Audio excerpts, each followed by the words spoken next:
그 다음날 예수님께서 갈릴리로 나가려 하시다가 빌립을 만나 그에게 이르시되 나를 따르라 하시니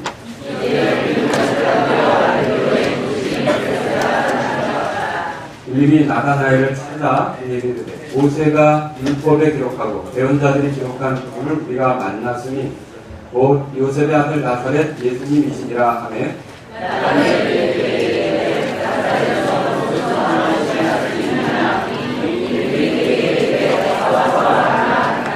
예수님께서 나다나엘이 자기에게 오는 것을 보고 그를 가리켜 이르시되 참으로 이스라엘 사람을 봐. 그 속에 거짓이 없도다 하시니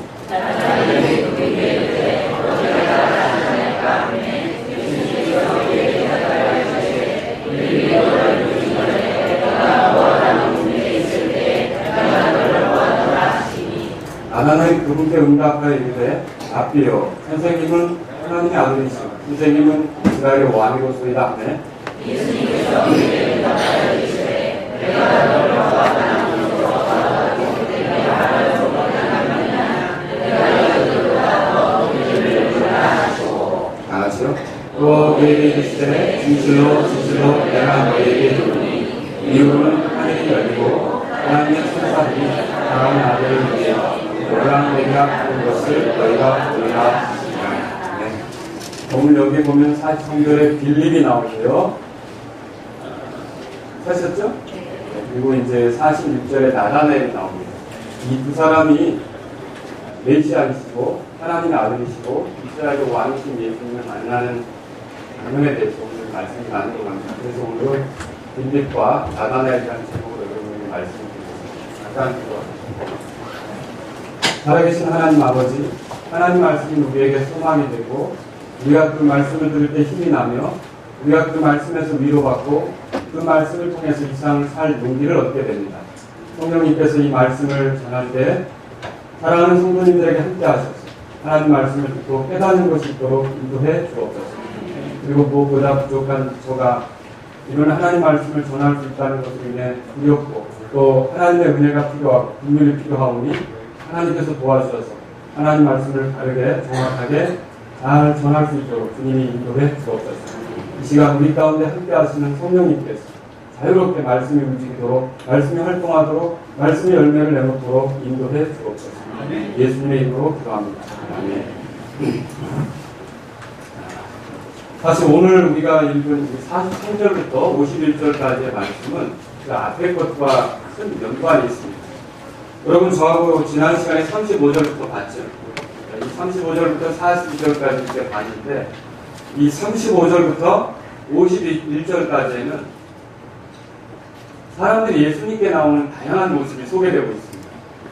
그 중에 이제 지난 시간에 두 가지를 봤는데 첫 번째 경우는 어떤 거냐면은 설교자를 통해서 반복적인 설교로 예수님에 대해 알아보게 되고 깨닫게 돼서 예수님을 따르게 되는 경우. 그 예로 침례자 요한의 반복적인 선포. 침례자 요한이 뭐라고 반복적으로 선포했습니까? 예수님을 가리켜 뭐라고 했죠? 하나님의 어린 양이다 이렇게 했잖아요. 이 반복적인 선포를 듣고 예수님을 따르게 된 제자들이 있었죠. 침례자 요한의 제자들 중에 두 사람이 예수님을 따르게 됐잖아요. 그것처럼 오늘날도 반복적으로 선포하는 설교자의 메시지를 듣고 예수님을 알아보는 사람들이 있잖아요. 설교 듣다가 구원받으신 분 있으십니까? 설교 듣다가. 예, 고맙습니다. 반복해서 하나님 말씀을 듣다가 예수님을 알게 됩니다. 두 번째 경우는 어떤 경우냐? 자, 그 침례자 요한의 제자 중에 하나였던 안드레가 예수님을 만나고 보니까 자기만 알아서는 안 되겠어요. 자기 형제 중에 하나도 이제 베드로죠, 시몬이죠. 이 형제도 이걸 알 필요가 있어요. 그래서 부지런히 달려가서 메시아를 만났다. 이렇게 얘기하면서 베드로가 거기에 대한 관심을 갖고 예수님께 다가오게 되죠. 그리고 예수님으로부터 너 이제는 시몬이 아니라 개바다.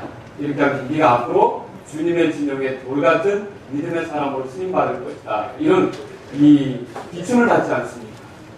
이런 걸 통해서 또 뭘 알 수 있습니까? 형제들, 친족들, 가족들을 통해서 예수님을 만나게 되는 경우가 있다 그랬죠? 예, 여러분 혹시 그런 분 있어요? 그리고 가족이 끈질기게 나를 주님께 인도하는 바람에 예, 예수님을 만나는 겁니다. 오늘은 두 번째 그 경우 외에 나머지 두 개의 경우를 더 살펴보려고 합니다. 여기 보면 빌립이 나오는데 이런 경우는 어떤 경우냐? 예수님이 직접 건드리신 경우. 그러니까 누가 가서 얘기 안 해준 겁니다. 누가 가서 이렇게 뭐라고 말해준 게 아닙니다. 그러나 어느 정도 성경에 관한 지식이 있었고 또 그 구원에 대해서 열망이 있었고 이런 가운데 이 누군가의 중보를 통해서 결국은 예수님이 직접 건드려준 경우가 빌립에게 해당하는 거죠. 혹시 여러분 가운데 성경 읽다가 구원받으신 분 있어요? 그냥 개인적으로 성경 읽다가 야 예수님이 구원자십니다. 바로 거기에 해당하는 사람들이라. 네 번째는요.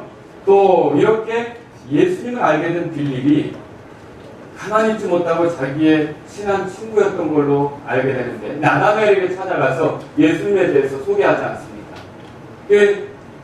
처음에 사실 나다나엘이 좀 부정적인 무슨 나사렛에서 선한 것이 나겠느냐 그런 태도를 취하긴 했어도 결국 이 친구에 의해서 친구 따라 강남 간 게 아니라 친구 따라 하늘까지 가게 됩니다. 그래서 예수님을 만나게 되는 이런 일이 생기게 된 거죠. 혹시 친구의 인도로 이제 주님을 알게 되는 사람도 있습니까? 알게 된 사람은? 예, 여기 있네요. 네, 고맙습니다. 자, 우리가 이걸 통해 볼 때 어떤 사람들이 예수님께로 오는 방법은 되게 다양하다는 거죠. 굉장히 다양한 방법으로 예수님께 온다는 거죠.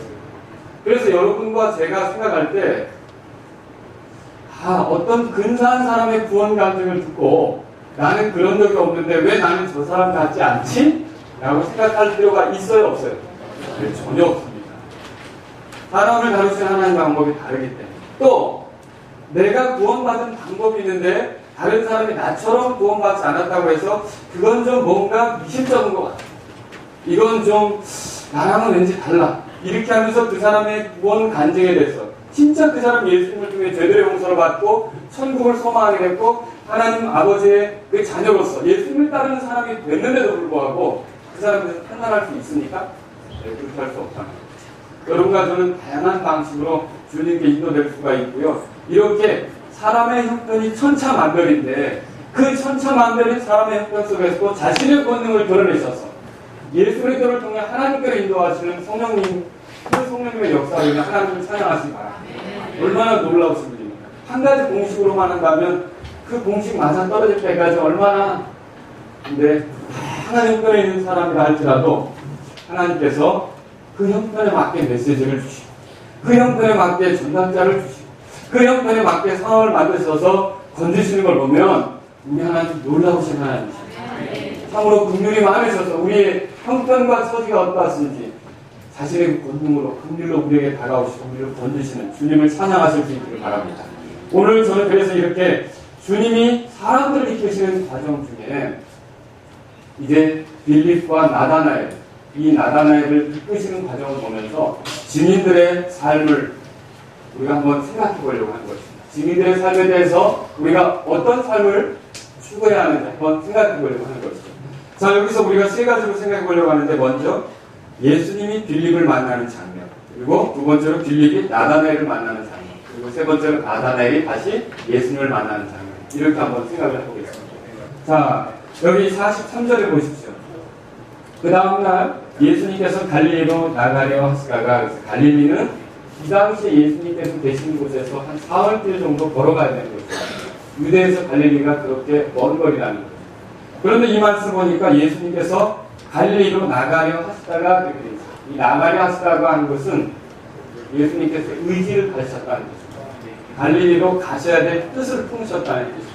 그래서 예수님께서 그 직접적으로 갈릴리로 향하려고 하는 그 의지의 결과로 누구를 만나게 됐냐. 이게 이제 어디서 만났는지는 정확히 알 수가 없습니다. 이 유대에서 만났는지, 여정에서 만났는지, 아니면 정말 갈릴리까지 와서 만났는지 우리가 잘 알 수 없지만, 그러나 그런 강한 의지 속에서 만난 사람이 누구라고요? 빌립이다. 이렇게 볼 수가 있습니다. 이 빌립을 만났을 때 예수님이 하신 말씀은 다른 게 아니라, 나를 따르라. 자, 이렇게 나를 따르라고 말한 또 다른 사도가 있죠. 예수님께서 그 사람에게 말할 때, 세관에 앉아서 세금을 걷고 있었는데 예수님이 그 사람을 향해서 뭐라고 했어요? 나를 따르라. 예수님이 직접 찾아가신 예수님 직접 다가가신 경우라는 거죠. 자, 우리가 놓치는 부분이 있습니다. 어떤 사람이 전도의 도구로 쓰여지든지 어떤 말씀이 전도의 도구로 쓰여지든지 이 모든 우리들이 구원받는 일은 그냥 되어지는 것이 아니라 주님의 의도와 관심 속에서 진행된다는 걸 믿으시기 바랍니다. 그러니까 내가 구원받았다면 일찍이 내가 구원받기를 주님께서 굉장히 원하셨고 뜻하셨다는 말입니다. 내가 구원받기를 원하셨던 그 주님을 찬양하시기 바랍니다. 죄 가운데서 멸망하는 걸 원치 않으시고 나에게 생명의 소망을 주고 천국을 향해 갈 수 있도록 그렇게 내 삶을 변화시키려는 뜻을 품으셨던 주님을 여러분이 찬양하시기 바랍니다. 그러니까 이렇게 나를 따르라 할 때 그 음성을 듣는 사람들은 어떤 사람입니까? 요한복음 10장 21절에 보면 내 양은 내 음성을 들으며 나를 따르느니라. 결국 예수님을 따르는 사람들이 예수님의 양들이 되죠. 그렇죠? 여러분들 예수님의 양들인 거 맞습니까? 이렇게 예수님의 양들은요, 주는 나의 인자시니 내가 부족함이 없으려다 라고 말하는 그런 고백을 할 줄 아는 사람들 아닙니까? 그러면 10편 13편 6절에 재미있는 표현이 있습니다. 주의 선하심과 긍휼이 정녕 뭐라고 되어 있습니까? 우리가 주님을 따르면 주님의 선하심과 긍휼이 계속 우리를 따라다닌다는 걸 믿으시기 바랍니다. 우리에게 어려움과 죄와 연약함과 그런 부족한 가운데 있다 할지라도 주의 선하심과 긍휼이 우리를 주의 집에 영원히 있게 한다는 걸 믿으시기 바랍니다. 그래서 우리가 이렇게 구원받도록 주님이 뜻하셨다는 것은 굉장히 오늘 주님께 감사합니다. 여러분 주님을 향해 감사드릴 수 있기를 주의 이름으로 바랍니다. 여기 44절 보세요. 근데 이 빌립의 그 인물에 대해서 소개하면서 안드레와 베드로의 도시인 베세다 사람이더라 그렇게 썼습니다. 사셨죠? 빌립이 안드레하고 베드로의 고향 사람이라는 거죠. 그러면 안드레하고 베드로가 빌립하고 안면이 좀 어느 정도 있었겠죠? 이거는 정확하게 성경에 나오진 않습니다. 그러나 아마도 빌립에 대해서 말이죠. 안드레하고 베드로가 예수님을 만난 뒤에 이 빌립도 이런 소식을 알았으면 좋지 않을까 라는 뜻으로 예수님께 말씀드렸을 것이다 라는 그런 생각을 해볼 수도 있다는 거예요. 그러나 정확하진 않습니다. 하지만 우리가 여기서 알 수 있는 것이 있습니다. 빌립이 그냥 이렇게 어떻게 예수님이 부르셨을 때 알게 된 것이 아니라 이런 누군가의 관심과 주님께 향하는 그 중보기도 이런 것도 있었겠지만 또 하나 중요한 것은 성경을 어느 정도 알고 있었다는 것도 중요합니다. 어째서 그렇습니까? 빌립이 예수님을 만난 뒤로 나다나엘에게 찾아가서 이렇게 말했죠. 모세가 율법에 기록하고 예언자들이 기록한 부분을 우리가 만났습니다.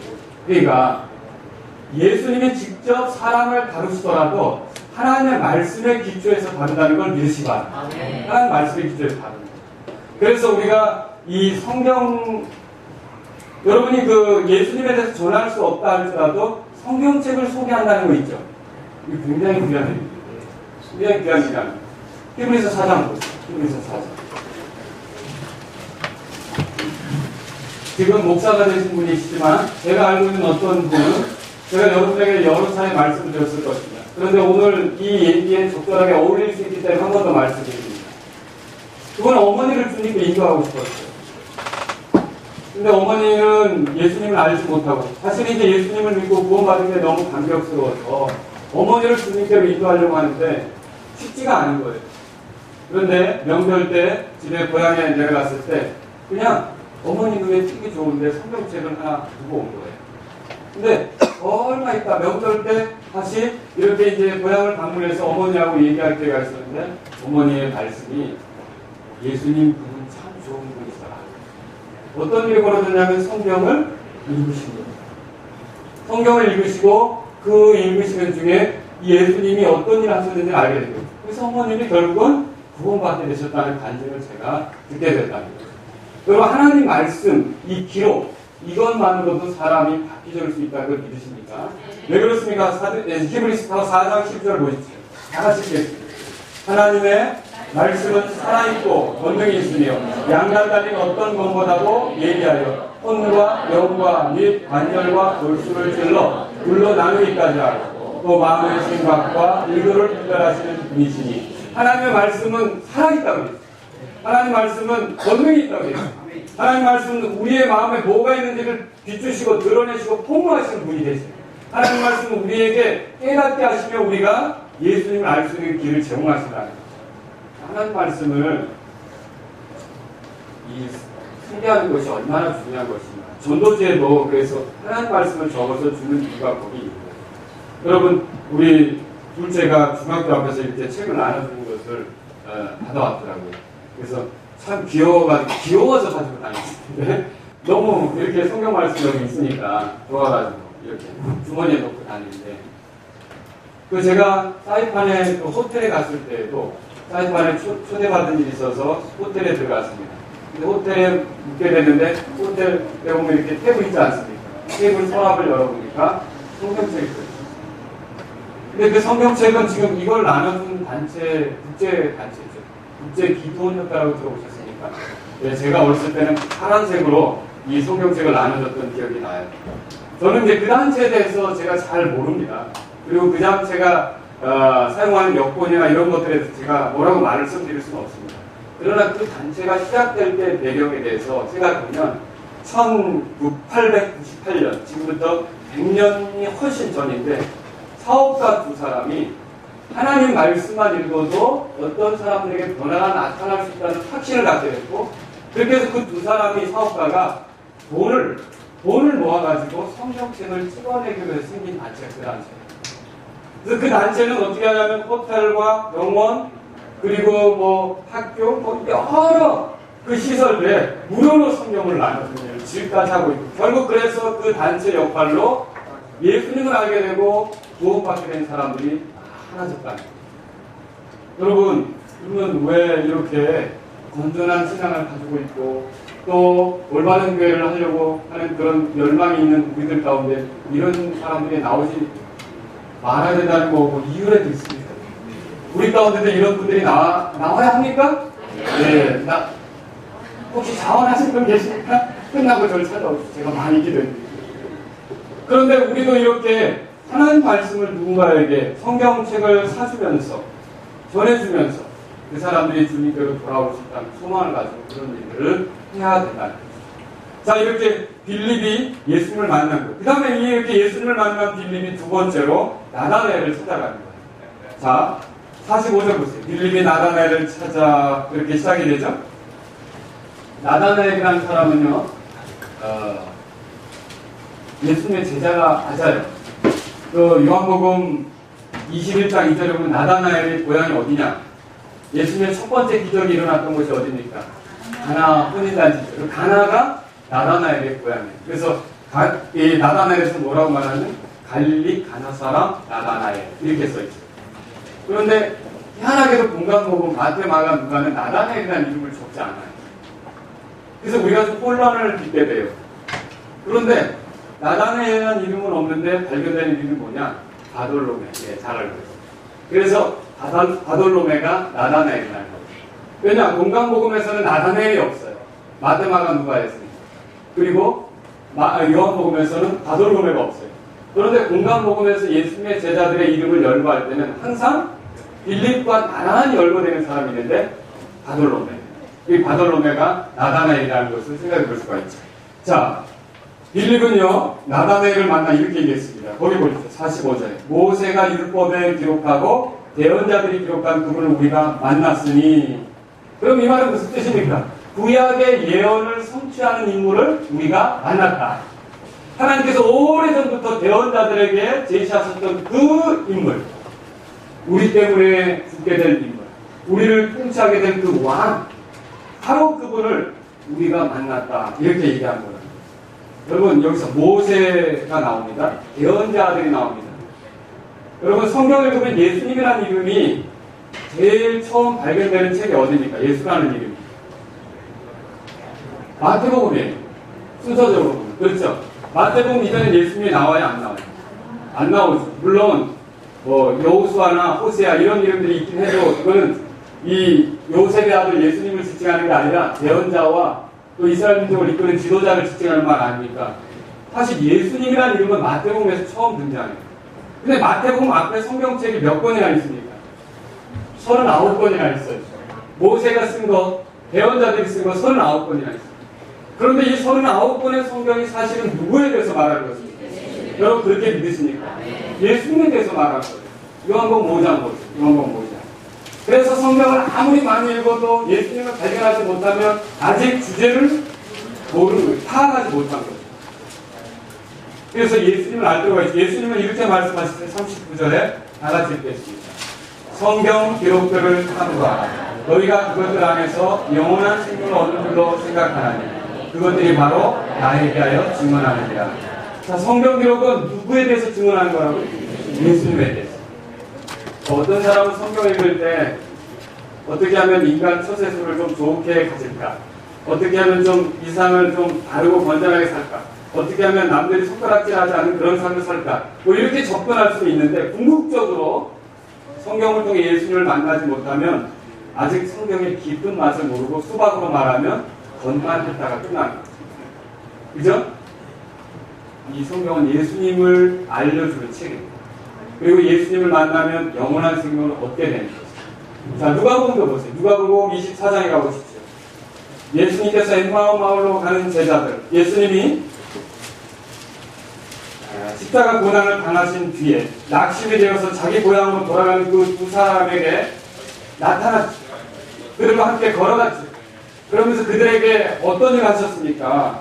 여기 26절에 25절에 이에 그분께서 그들에게 이르시되 오 어리석고 대언 자들이 말한 모든 것을 마음에 더디 믿는 자들이여 그리스도가 이런 일들로 고난을 당하고 자기의 영광에 들어가야 함이 마땅하지 아니하냐 하시고 다 같이요. 27절 모세와 모든 대언자들의 글에서 시작하여 모든 성경 기록들에서 자기에 관한 것들을 그들에게 또 설명해 주시니라.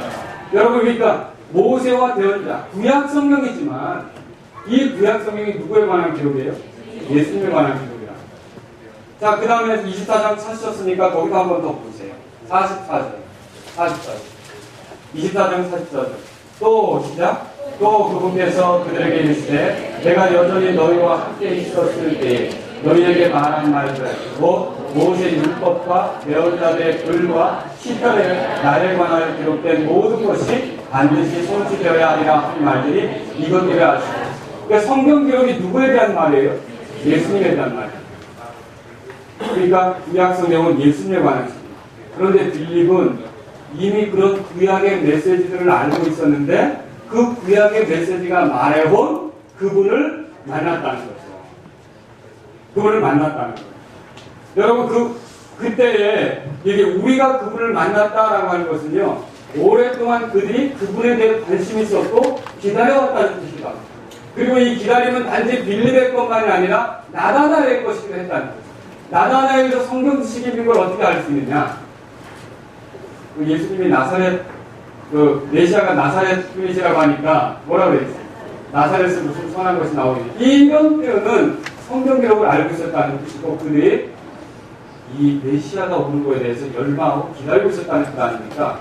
그래서 여기 이 요한복음 1장에 보면은요 우리가 메시아를 만났다. 이게 베드로가 그렇게 얘기한 거나 또 여기서 우리가 안드레가 그렇게 얘기한 거나 또는 여기 빌립이 우리가 모세와 대언자들이 기록한 그분을 만났다 이런 것들은요 굉장한 기다림을 가지고 있었던 속에서 만난 것을 표현한 말이다 이렇게 할 수 있는 거죠. 여기 만났다. 그래서 그 결말을 보게 됐다 이런 의미입니다. 사실 그 당시에 메시아를 기다린 사람들이 많이 있습니다. 예수님이 태어나셨을 때 여러분 누가 보면 시몬이라고 하는 사람 나옵니다. 예수님 안고서 기뻐했죠. 그죠? 주의 구원을 받았다. 또 안나 여러분 아주 젊은 시절에 결혼해가지고 80여 년이 넘도록 과부로 살다가 거의 100세가 넘어서 어떻게 됐어요? 예수님을 만나고 너무 기뻐했어요. 또 예수님 메시아를 기다렸던 사람이 또 누가 있어요? 침례자 요한도 메시아를 기다렸어요. 사마리아 여자는 어때요? 우리가 몇 달 후에 배우게 될 사마리아 여자 역시 메시아가 오기를 기다리지 않았습니까? 예, 안드레하고 베드로도 역시 메시아를 기다린 사람들 같아요. 그러니까 침례자 요한을 따라다니고 있어요. 근데 여기에 빌립과 나다나엘이 이들도 메시아를 기다렸던 사람. 그래서 우리가 그분을 만났다.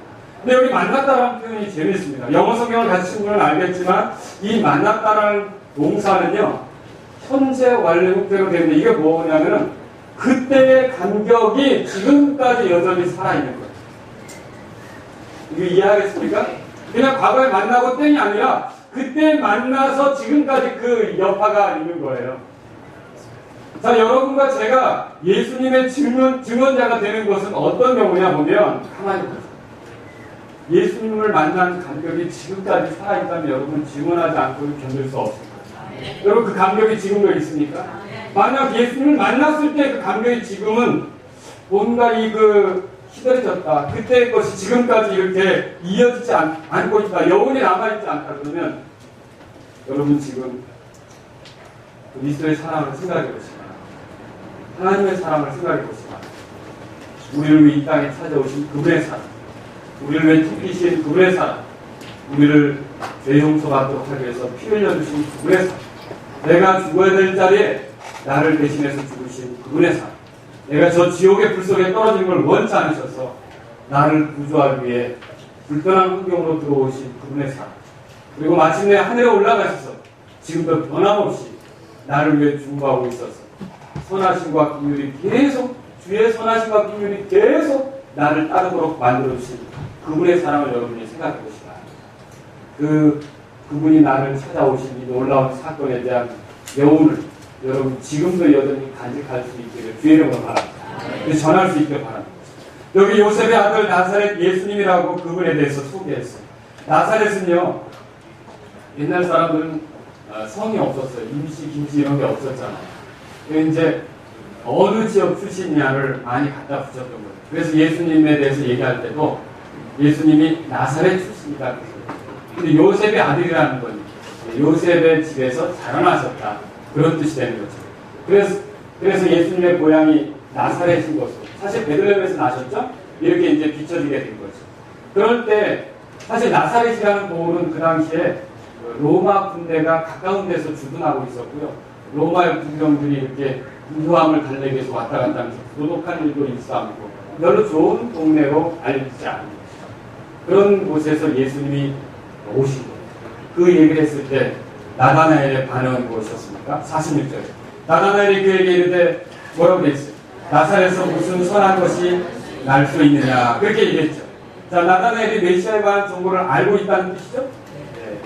근데 여기 무슨 선한 것이라는 표현에 여러분 주의하시기 바랍니다. 보통 우리가 선하다라는 단어를 생각할 때 이것은 우리가 아름답다, 보기 좋다, 그런 아름답다 그런 개념으로 생각을 해요. 또 도덕적으로 악하지 않다 그런 개념으로 생각해요.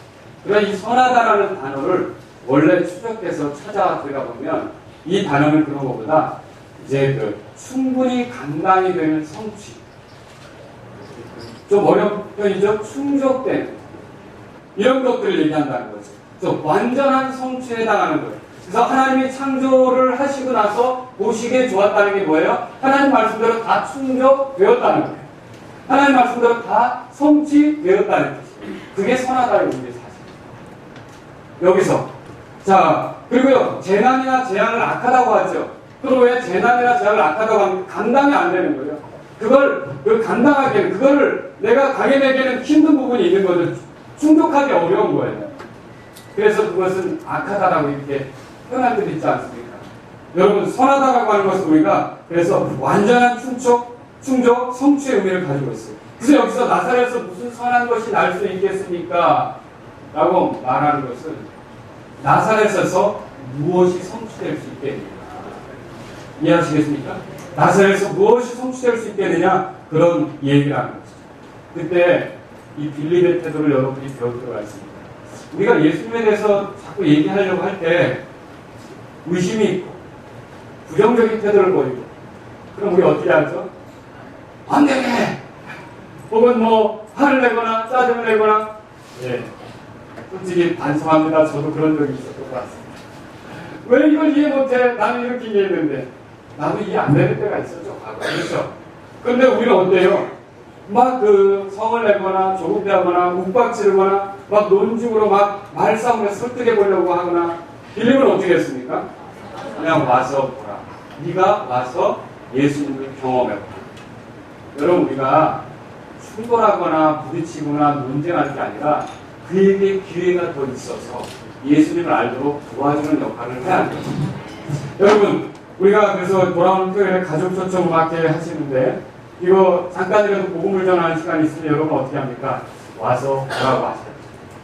또 교회에서 말씀 부흥집회 있거나 복음전도 집회 있거나 사진 찍는 날이 있거나 여러분 그럴 때 그냥 우리끼리만 하는 게 아니라 어떻게 해야 돼요? 여러분? 와서 보라고.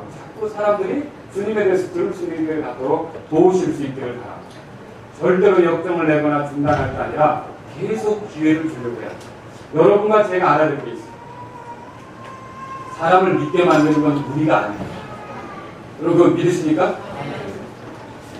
우리가 믿게 만드는 게 아닙니다. 우리는 기회를 갖도록 도와주는 도구입니다.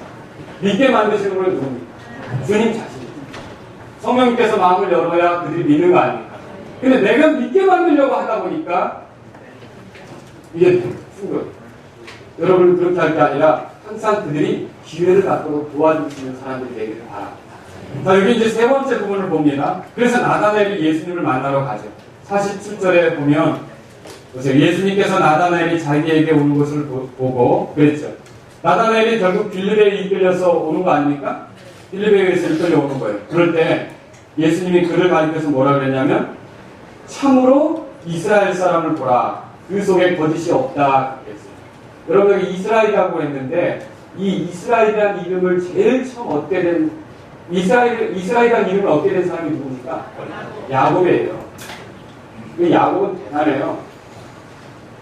그 야곱의 다른 이름이 뭐예요? 이스라엘이에요. 그 세상에 그런 나라가 없어요. 만약 우리나라 이름을 임동선 그러면 사람들이 어떻게 할까요? 임동선 미국 국가 이름을 오바마 제국 이렇게 하면 어떻게 될까요? 아마 그 이상하게 생각해요. 그렇죠? 그런데 이스라엘 백성, 야곱의 후손들이 그 12아들이 이제 그 각 지파를 이루면서 형성된 이 나라의 이름은 누구의 이름을 딴 거예요? 그러니까? 야곱의 이름을 딴 거예요. 이스라엘이라는 거예요. 이스라엘. 참으로 이스라엘 사람이다 그랬어요. 그 말은 무슨 뜻이냐면요. 야곱과 같은 형편에 있고요. 그러나 참으로 이스라엘 사람이라는 말은 야곱처럼 간교하지 않고요. 야곱처럼 도움이 필요하고 야곱처럼 하나님의 은혜와 긍휼이 필요한 사람. 야곱처럼 뭔가 주님이 함께 하심이 필요한 사람이라는 그런 의미가 여기에 들어있습니다. 그때 나다나엘이 되물었습니다. 48절에 보니까 나다나엘이 그분께 이르되 어떻게 나를 아시나이까? 그랬죠. 자, 어떻게 나를 알았냐는 그 질문에 예수님은 빌립이 그를 부르기 전부터 그리고 무화과 나무 아래 있을 때 그를 보셨다고 이렇게 얘기했어요. 그런데 여러분 여기서 중요한 게 있습니다. 빌립은 단지 도구였을 뿐이지 빌립이 일하기 전부터 이 나다나엘을 알고 있는 분은 누굽니까? 제가 제 형제에게 예수님을 전하는데 저는 도구였을 뿐이죠. 제가 전하기 전부터 제 형제를 알고 있었던 분은 누구일까요? 예수님이셨어요. 여러분 이거 놀라운 겁니다. 모든 그리스도인들이 도구가 된 사람들을 통해 구원에 이르게 이제 되겠죠, 그렇죠? 도구가 된 사람들을 통해 예수님을 알게 되겠죠. 하지만 그 도구들이 움직이기 전부터 주님께서는 구원받을 사람들에 대해서 이미 지식으로 미리 아시고 계십니다. 이게 지금 제가 어떤 예정에 관해서 지금 말씀드리는 것이 아닙니다. 그래서 어떤 일이 벌어집니까? 여러분들이 미리 아신 자들로서 하나님의 아들과 같이 되도록 그렇게 이끌림을 받을 때 이 예수님께로 나오면 예수님을 구주로 모시는 순간 예수님은 새로운 신자네? 이렇게 하시지 않습니다. 교회 온 사람들은 새로운 신자죠. 우리에게 새로운 시대죠. 이제 왔냐라고 하죠. 오랫동안 기다렸다. 내가 널 얼마나 기다렸는지 안다. 네가 그 주의 불레에서 죽을 때에도 네가 죽을 수 있는 상황에서 네가 이 순간 내게 오기 위해서 내가 얼마나 너를 붙잡아주고 은혜를 베풀며 도와주고 긍휼히 여겼는지 안다. 네가 지금 이 시간에 왔다. 내가 너를 기다리고 있어. 여러분 우리 주님께서 우리를 미리 아신다는 걸 알고 있습니까? 그럼 나다나엘도 그 경험을 지금 하고 있는 것입니다. 48절에 보십시오. 48절. 예수님께서 그에게 대답하여 이르시되 빌립이 너를 부르기 전에 내가 무화과 나무 있을 때 내가 너를 보았노라 하시니 그렇게 얘기합니다. 자, 이 탈무드에 의하면 남자들은 큰 나무 밑에서 하루에 적어도 한 번씩 성경을 읽고 묵상하라고 되어 있습니다. 여러분, 우리 형제들 매일 성경 읽고 있습니까? 예. 여기 무화과 나무 밑에 있다는 표현은요, 랍비들의 그 표현에 빌리면 율법을 묵상한다 그런 뜻이에요. 무화과 나무 아래에 있다는 율법을 묵상한다. 그러면 이렇게 볼 때 나다나엘이 무화과 나무 아래에 있었다는 것은 하나님의 말씀, 뭔가 하나님 말씀을 묵상하고 있었다는 것입니다. 그럼 우리가 그가 무슨 말씀을 묵상하고 있었을까? 라고 생각해 본다면 아마도 창세기 28장의 사건을 묵상하고 있었지 않았을까? 왜냐하면 지금 예수님께서 그에 대해서 말하는 내용이 바로 창세기 28장에 있는 그 내용을 얘기하고 있거든요. 창세기 28장으로 가보세요. 그래서 창세기 28장. 창세기 28장.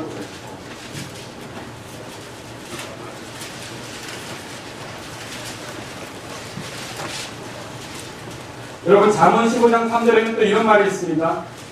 주의 눈은 모든 곳에 있어서 악한 자와 선한 자를 살피느니라. 하나님께서 모든 걸 다 알고 계신다는 걸 여러분 믿으십니까? 네, 우리를 살피고 있어요. 우리가 교회 오는 것도요, 사실 처음 예수님 믿게 돼서 고백을 하는 것도요, 우리 힘으로 된 것도 아니고, 우리를 도와준 그 하나님의 도구들을 통해서만 된 것도 아니고, 오래전부터 하나님 우리가 알고 계셨기 때문에 그런 일이 가능한 거예요. 우리가 오기를 기다리고 있었다. 자, 그런데 여기 보십시오. 우리가 오기를 기다리셨던 그분이 지금 여기 보면 그 창세기 18장에 그 언급한 그런 내용들을 비추어 말하니까 49절은 저기 제가 요한복음 1장 49절은 제가 있습니다. 나다나엘이 그분께 응답하여 이르되 랍비여 당신은 하나님의 아들이요 이스라엘 왕이로소이다 그렇게 말했어요. 자, 이건 무슨 뜻입니까? 나다나엘 안에 하나님이 하시는 일이 성취되었다는 거예요. 다시 말하면 모세의 율법에 기록한 그분, 예언자들이 기록한 그분이 바로 당신인 것을 나도 믿게 되었습니다. 그 뜻 아닙니까? 거기에 대한 응답 아닙니까? 여기 이스라엘 왕이나 또 하나님의 아들은 메시아의 다른 표현입니다. 맞습니까? 네, 메시아. 나도 당신을 메시아로 모시게 되었습니다. 이렇게 얘기하는 거죠. 그때 예수님께서 뭐라고 말씀하십니까? 예수님께서 응답하여 이르시되 내가 너를 무화과 나무 밑에서 보았다고 내게 말함으로 내가 믿느냐? 믿느냐라고 묻는 것은 질문이 아니고요. 내가 이제 믿게 되었다는 인정이죠. 그러면서 뭐라고 말합니까? 내가 이것들보다 더 큰 일들을 보리라 하시고. 여러분, 믿음을 갖게 되면 하나님의 큰 일들을 보게끔 되어 있습니다. 어째서 그렇습니까? 요한복음 11장 40절에도요. 뭐라고 되어 있습니까? 나사로가 무덤에 갇혀 있었을 때 마르다에게 하신 말씀이 있어요. 예수님께서. 내가 믿으면 하나님의 영광을 보리라. 여러분과 제가 예수님을 알아보고 예수님을 구주로 인정하는 순간부터 앞으로 경험하게 될 건 우리가 과거에는 생각지 못했던 것들을 보게 될 거라는 거예요. 앞으로 우리가 경험하게 될 건 하나님의 인도와 긍휼과 섬세한 사랑과 우리를 향해 끝없이 베푸시는 긍휼과 그리고 마침내 그분 만나러 가는 순간 그리고 성도들과 함께 주님을 노래할 때 하나님의 집에서 모든 우리가 감히 빛처럼 빛나면서 해처럼 빛나면서 주님의 영광스러운 주님을 대면할 이 모든 것들은 감히 생각할 수도 없는 거지만 우리가 주님을 믿게 되면 그런 영광스러운 것들을 보게 될 거죠. 그리스도의 어떠하심을 보기 시작하면서 그런 것들을 경험하게 될 거 아닙니까? 이런 것들이 우리에게 있단 말이죠. 자, 저는 예수님을 만난 이후로 많이 보아왔습니다. 여러분 보셨습니까? 그리고 또 보게 될 거라는 기대가 있습니다. 여러분 그런 기대를 갖고 있습니까? 예수님이 어떤 분이신지를 더 깨닫는 그런 보는 그리고 예수님과 함께 더 많은 것들을 누리는 그런 것들을 보는 이런 갈망이 우리에게 있느냐 우리가 더 보게 될 거라는 거죠. 자, 그럴 때 51절에 예수님께서 진실로 진실로 내가 너에게 이르노니 제가 요한복음 1장을 계속 말하는 겁니다. 28장 1050절 창세기 진실로 진실로 이렇게 두 번이나 거듭 말씀하신 경우는 항상 주께서 하신 말씀과 연관성이 있는데 반드시 성취될 거죠. 아멘 아멘 이것은요 반드시 그렇게 될 것을 강조하는 말이에요. 근데 이 구절에서 보면요 진실로 진실로 내가 너희에게 이르노니 그렇게 시작돼요. 너희에게 나다나엘만이 아니라 나다나엘과 같은 믿음을 가진 사람들은 앞으로 이런 일들을 경험할 거라는 거죠. 그럼 이런 일들은 무엇입니까? 이런 일들은 바로 그거예요. 이후로는 하늘이 열리고 하나님의 천사들이 사람의 아들 위에 오르락 내리락 하는 것을 보리라. 사람의 아들이라는 표현은 하나님이시지만 육체가 되신 건 아닙니까? 하나님과 사람 사이를 연결해 주려고 오신 분 아닙니까? 누구든지 그분을 통해 하나님께로 가는 거 맞죠? 자, 창세기 28장 펴셨으니까 보십시오. 야곱이 형 에서의 눈을 뒤에 달아났던 순간 아십니까?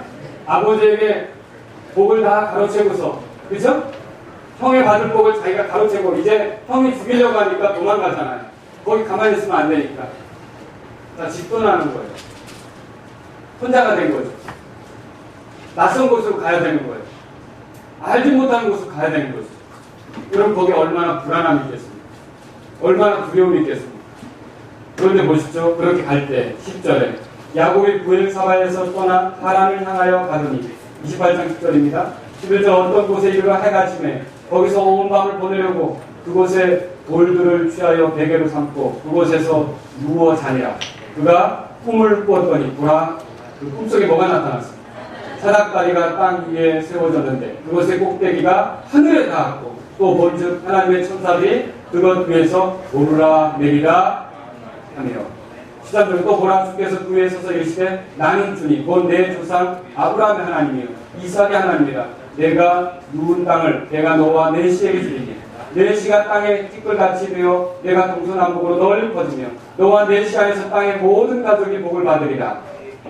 여러분, 주께서 그 순간에 함께 하시는 것을 제시하고 있잖아요. 그죠? 또 보라, 내가 너와 함께 있어. 내가 가는 모든 곳에서 너를 지키며 너를 이 땅으로 다시 데려오리라. 내가 내게 말한 것을 행하기까지 너를 떠나지 아니하리라 하시니라. 여러분, 얼마나 놀라운 꿈입니까? 야곱에게 이런 경험이 있었죠. 그런데 참으로 이스라엘 사람이라고 했죠. 참으로 야곱과 같다는 거죠. 이 나다나엘은 어떤 사람입니까? 죄 가운데서 쫓기는 사람이에요. 야곱이 도망치고 있지 않습니까? 그러면서 쫓기는 중에 이 나다나엘 안에는 나를 죄에서 건질 분이 있는 거예요. 나에게 도움이 필요하다. 누군가가 나를 건져줘야 되는데 여러분, 하나님의 도움과 긍휼이 절박하게 필요한 사람이에요. 그런데 이런 나다나엘을 놓고 예수님 뭐라고 말씀하십니까? 자, 사닥다리가 사닥다리가 있고 거기 하나님의 천사들이 오르락내리락 하는데 이 창세기 28장에는 사닥다리라고 했고요. 요한복음 1장에서는 뭐로 표현했습니까? 사람의 아들. 그럼 그 사닥다리가 아까 구약 성경이 누구에 대해서 말한다고요? 예수님에 대해서 말한다고 했죠? 사닥다리가 누구를 말하는 거예요? 예수님 말하는 거죠. 도망다니고 쫓기는 사람이었지만 이제 어디로 가야 될지 알지 못하는 형편에 있는 사람이었지만 사닥다리가 내려오면서 하나님이 함께 하시는 표시가 되었고 그가 떠났던 곳은 반드시 돌아오는 그런 확증의 장소가 된 거 아닙니까? 그래서 그곳에 이름을 뭐라고 붙였어요 나중에? 베델, 하나님의 집. 하나님 여기 계신 거 내가 알지 못했다. 하나님이 나와 함께 하시는구나. 그걸 깨닫는데 그 사단의 꿈으로 깨닫는 거 아닙니까? 똑같아요. 죄를 지은 인생이 방황할 수밖에 없습니다. 하나님께로 돌아가는 걸 생각할 수 없습니다. 지옥으로 떨어질 수밖에 없는 거죠. 그런데 만약 예수님께서 우리에게 오셔서 하늘로 가는 사닥다리가 되시면 사람의 아들로서 그런 위치에 서시면 이 예수님을 그렇게 내가 의지하게 되면 여러분 예수님을 통해서 무엇은 물론이거든요. 하나님이 함께 하시는 것은 물론이거든요. 하나님께서 행하시는 놀라운 일들을 경험하는 것은 물론이거든요. 야곱이 나중에 다시 돌아오는 거 여러분 성경을 통해 읽어보십니까? 우리도 아버지의 집으로 다시 돌아가게 되고 하늘에 들어가게 된 걸 믿으십니까? 예수님은 그런 일을 하시기 위해 오셨다. 나다나엘은 확실히 알게 됩니다.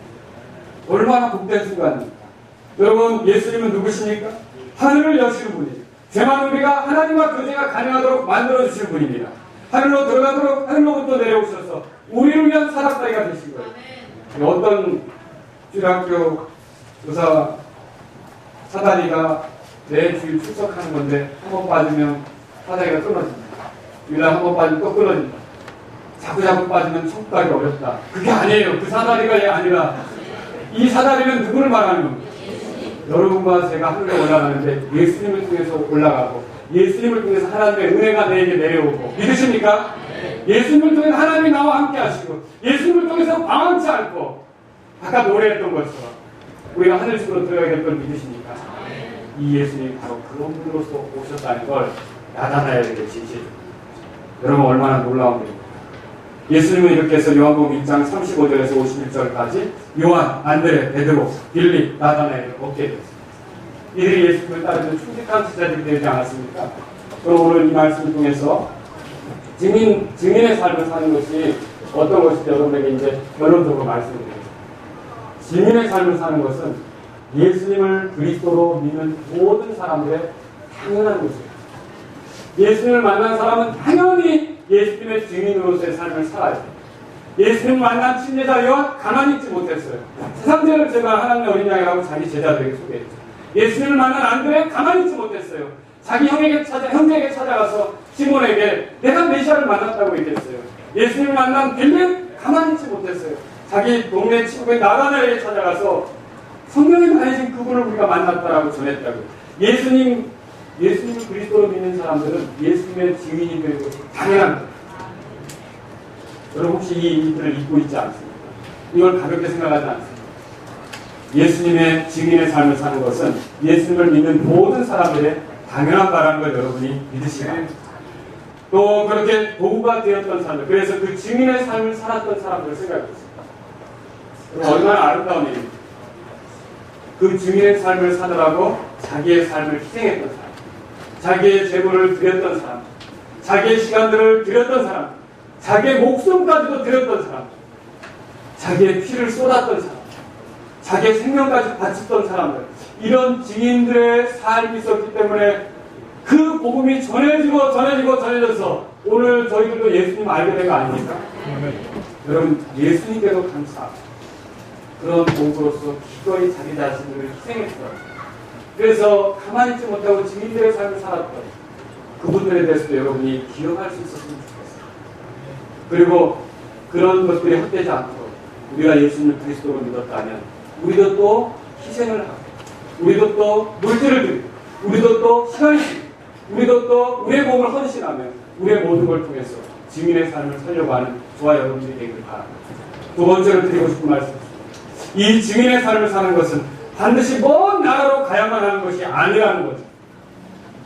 우리는 항상 그런 환상을 꿈꾸며 가장 가까운 사람들을 가볍게 다룰 때가 있습니다.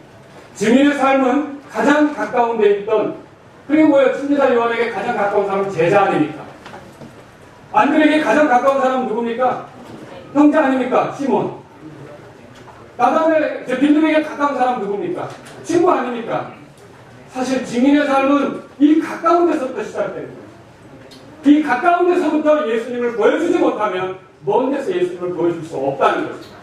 그러므로 우리는 가장 가까운 그런 사람들 가운데서부터 증인의 삶, 예수님을 드러내고 예수님을 보여주고 예수님을 나타내는 그런 삶을 살 수 있기를 주의 이름으로 바랍니다.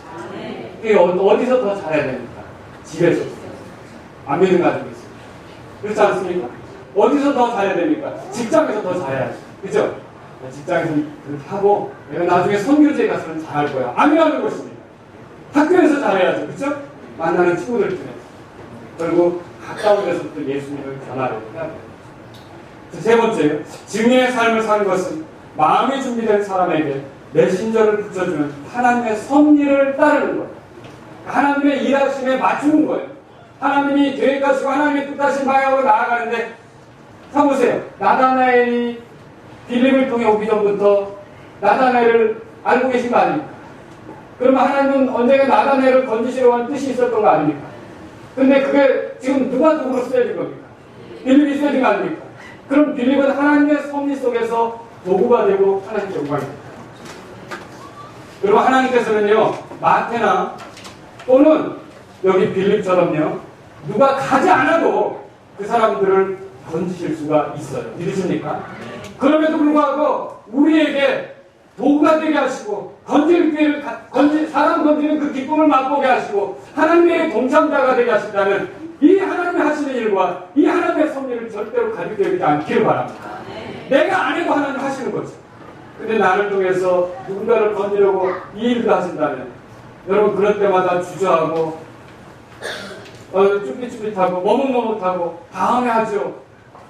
그게 아니라 여러분 주님이 원하시는 기꺼이 주님을 드러내는 도구가 되기를 원합니다. 나아갈 수 있는 주의 이름으로 바랍니다. 바로 그거예요. 그래서 모든 사람은 어떻게 했어요? 자기 자신을 드러내는 거, 항상 예수님을 드러내는 거 아닙니까? 저 여러분들이 그래서 하나님의 섭리에다 예수님만을 소개하고 있습니다. 기꺼이 도우가 되는데 들려줄 수 있기를 주의